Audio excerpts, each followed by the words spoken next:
Bonjour à tous, aujourd'hui une clé pour réussir dans sa vie, apprenez à vous consacrer du temps pour vous faire plaisir.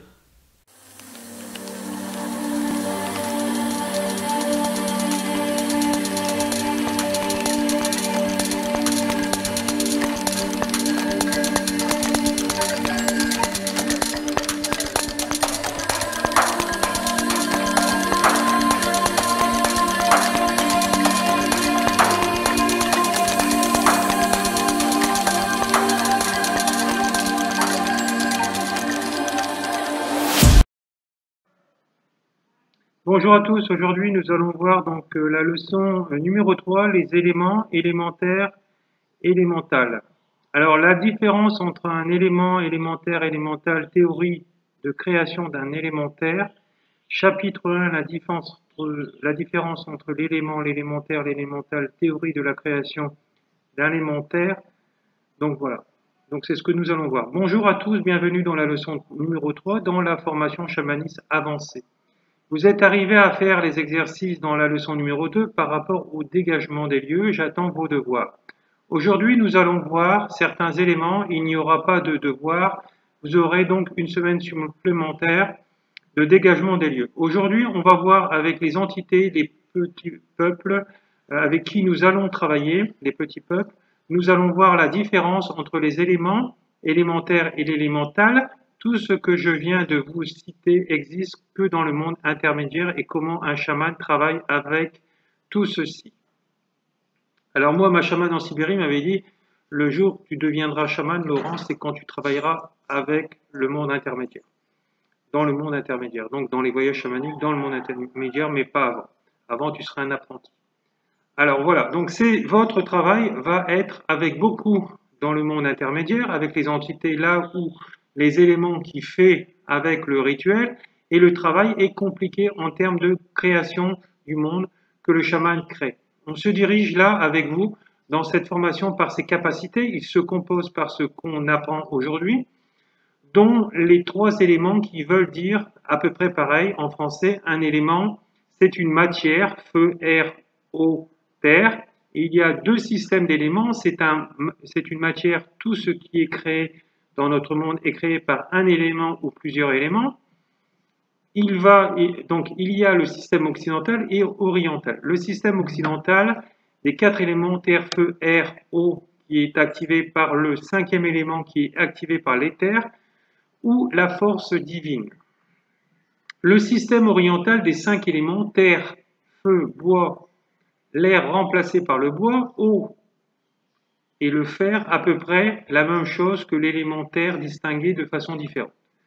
Dans le talisman, on va travailler avec le système oriental, il va falloir travailler avec les deux systèmes et de toute façon, vous y arriverez bien. Nous l'avons vu dans la formation numéro 2, je vais vous apprendre des techniques de Sibérie qui sont basées sur les 5 éléments et la guérison du système énergétique apprise dans la formation numéro 2, basée sur le système occidental. C'est un élément de matière à partir que tout est construit. Alors, qu'est-ce qu'un élémental est un élémentaire? Un élémental, c'est le petit peuple, sauf qu'ici, un élémental, c'est une entité réellement créée qui existe dans notre monde, nain, sirène, gnome ou esprit des maladies, entités positives comme négatives, créées par le créateur Dieu ou l'univers. On les appelle les esprits de la nature. Un élémentaire, c'est une entité créée artificiellement par un chaman pour son propre but, pour créer une action dans ce monde. Pourquoi il crée des entités, le chaman? C'est plus facile pour lui avec les entités artificielles qu'il crée que ceux qui sont dans la nature. Je vous donne juste l'explication, mais je ne vous apprends pas à le faire tout de suite, car on apprend d'abord avec celles qui existent, avec celles en travaillant, en créant le lien d'amitié et de compte et de contrat. Nous allons le voir dans les leçons suivantes. Là, on va travailler avec les entités du monde intermédiaire. Dans les leçons suivantes, tout ce qu'on a appris jusqu'à présent, c'est de travailler avec le monde d'en bas. Les solutions du problème de santé, là, on est dans le monde intermédiaire. On travaille sur le changement dans le chamanisme avancé. On travaille pour changer la réalité de ce monde. Là, chacun à son échelle. Quand on travaille avec les petits peuples, Vous allez le voir dans la leçon suivante, on travaille avec le petit peuple toujours contre nos fantômes et les engage dans leur mission quelconque de courte ou longue durée ou toute la durée de vie.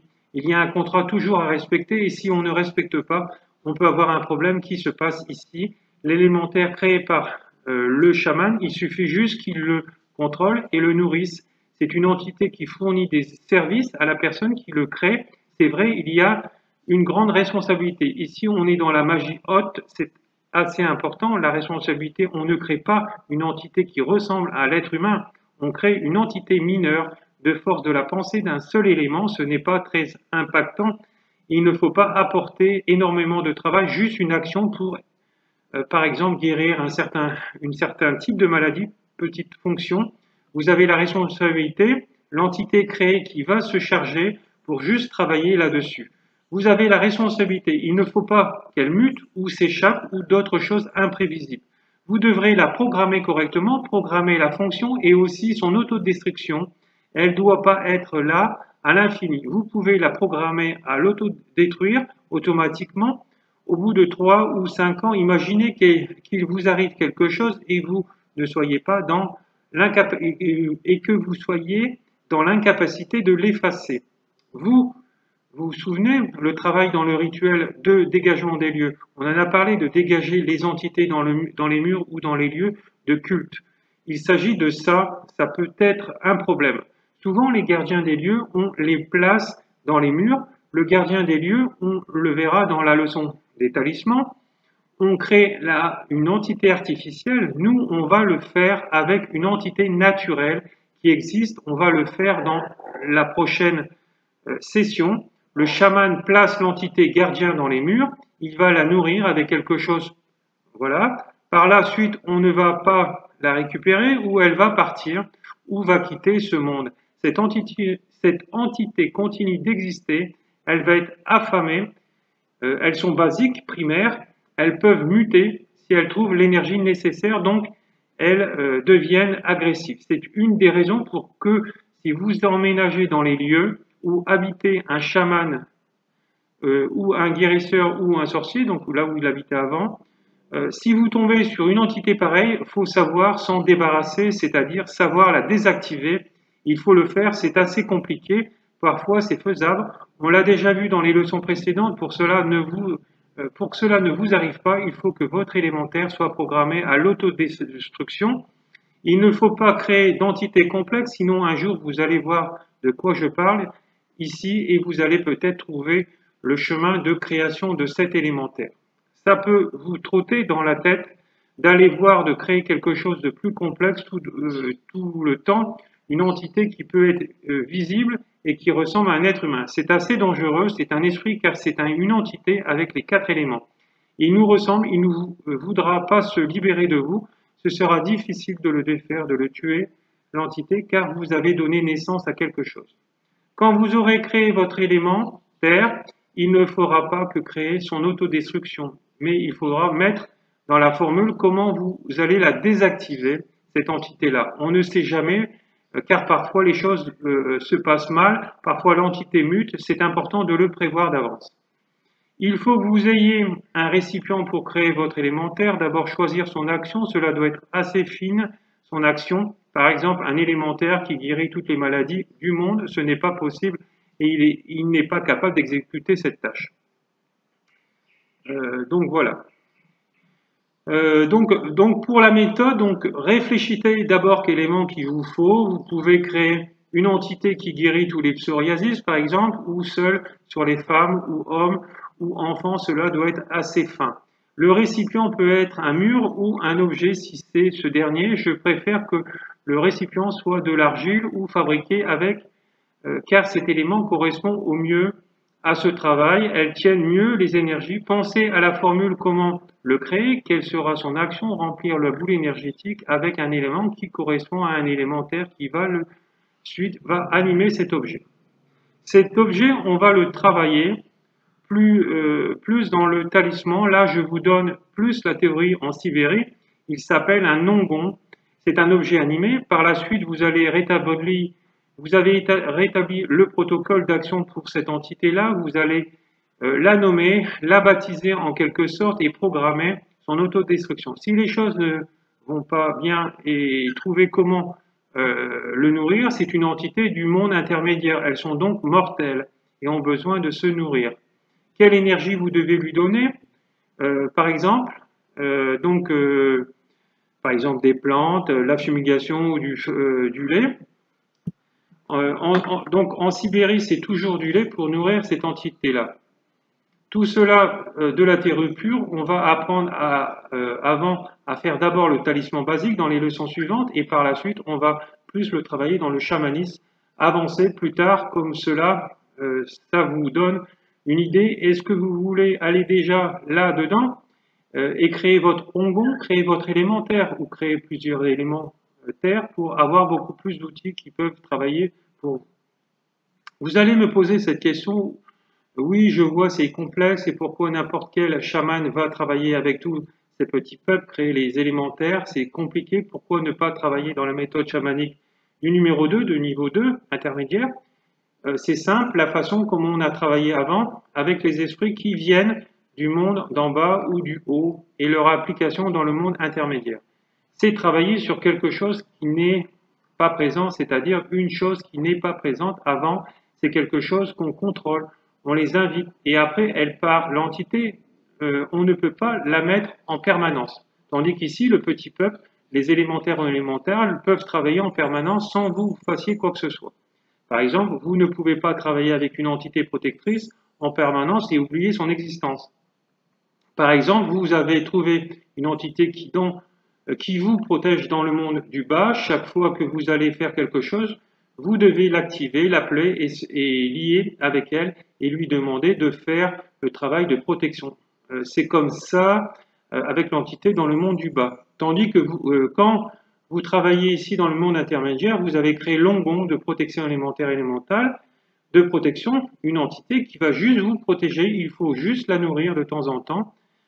Vous n'avez pas besoin de l'activer ou de la désactiver, ce n'est pas important de la commodité, c'est votre entité agit en permanence. Parfois, vous avez besoin de la désactiver, ce n'est pas important. Ici, l'entité agit en permanence. Vous allez voir que c'est quelque chose qui est assez fort.